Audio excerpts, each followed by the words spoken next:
Kasalukuyan, maulap na kalangitan na may mga pag-ulan na naranasan sa silangang bahagi ng Northern Luzon at Central Luzon, dulot ng amihan at shear line.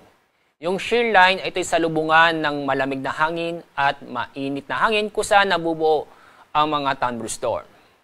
Ang shear line ay naapektuhan itong silangang bahagi ng Northern Luzon at Central Luzon. Samantala, ang amihan ay naapektuhan itong malaking bahagi ng Northern Luzon.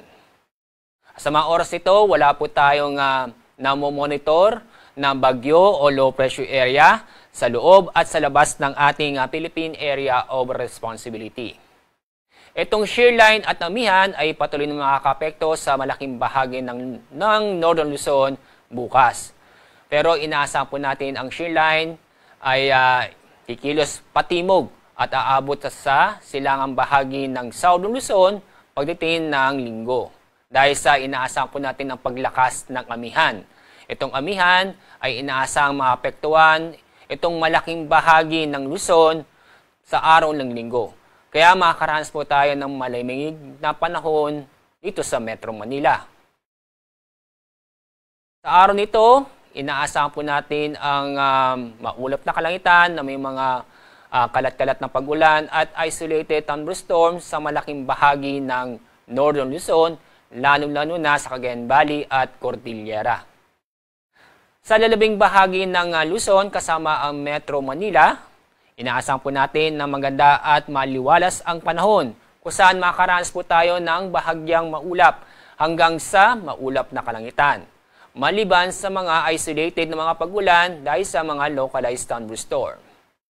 Ang panamataas na antas ng temperatura may tatala sa Metro Manila ay aabot ng 30 degrees Celsius. Dako tayo sa Visayas at Mindanao. Asahan din ang maganda at maliwalas na panahon kung saan ay magiging bahagyang maulap hanggang sa maulap ang kalangitan, maliban sa mga localized thunderstorm.